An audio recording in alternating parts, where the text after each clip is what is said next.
Hello, everyone. My name is Ibrahim Mohidis, and today I'm going to be talking about the SubQ Assist, a device designed to increase access to long-acting contraception in rural areas. Globally, 225 million women have an unmet need for contraception.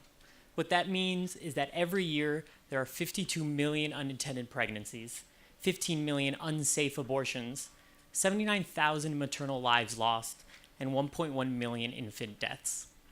So if we can meet this need, we can drive these numbers down to zero and make a big impact. The challenge, however, is that this is not simple. For one of the major barriers is a lack of skilled healthcare workers in many areas. For example, if we look at the United States, there are 270 physicians for every 100,000 people. But in Ethiopia, there are only 2.5 physicians for every 100,000 people. So if you have a procedure or a contraceptive that requires a physician, it's not going to get into the hands of women in these rural areas.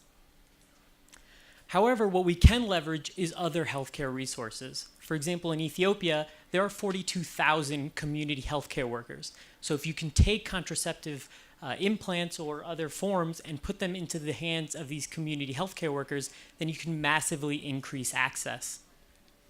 And that's what we wanted to do with contraceptive implants. So contraceptive implants are long-lasting implants. They provide contraceptive protection for 3 to 5 years. They're highly efficacious.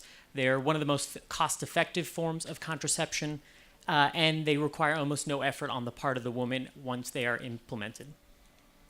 Furthermore, the demand for these implants has grown massively over the past 10 years, particularly in low and middle income countries where women are demanding them more and more.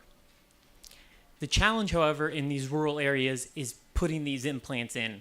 To administer them, healthcare workers use a large bore needle and basically have to thread this underneath the skin and leave the implant in the subcutaneous layer. The problem with this is that many times it's accidentally embedded too deep in the fat or even worse in the muscle, and this leads to very problematic removal and issues with actual removal of the implant at a later date. Therefore, you see almost no community healthcare workers or minimally trained workers in these rural areas actually implementing these contraceptive implants, and we have this whole rural market that isn't being served. That's where we designed the SubQ Assist. It's a small injection molded device that acts like a template for community healthcare workers or any healthcare worker and prevents any chance of this deep insertion. It's a small plastic device that gets clipped onto any standard blood pressure cuff. And when it's wrapped around the woman's arm and inflated, this pushes the skin and the tissue into this cavity on the underside of the device. The healthcare worker then simply needs to insert the large bore needle through a guide on the front of this device, and this forces it to go in just underneath the skin and prevents any chance of inaccurate insertion. So we're really removing any possibilities for human error, we're increasing quality and safety, and we're allowing for this task shifting to these rural healthcare workers. So what does this mean for the contraceptive market? So we have short-acting contraceptives that can be administered in rural areas, but these have lower efficacy, higher discontinuation rates. On the other hand, we have long-acting contraceptives that require physicians or highly trained midwives for insertion. So we have this massive gap in the market for a long-acting contraceptive that can be administered by healthcare workers in rural areas. And this is exactly where the SubQ Assist fits. It takes contraceptive implants and makes them easy to administer to open up the rural market. So if we think about this market, this rural market in low and middle income countries that are served by community healthcare workers or minimally trained workers, every year, or at least in 2018, what you can calculate is that approximately 2 million women won't receive implants despite the demand for the implants because of a lack of access. And so we look at our 4 target markets of Ethiopia, Ghana, Kenya, and Uganda. Over a 5-year rollout period, we're talking about administering over 1.5 million implants that otherwise wouldn't have been administered.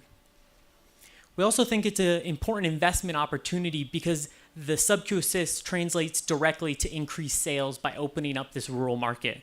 So for example, in our 4 target markets, in 2018, the value of the SubQ Assist in these rural areas for manufacturers would be $7.5 million. And if we think more broadly at low and middle income countries, by 2020, the sales value tops $20 million for these implant manufacturers.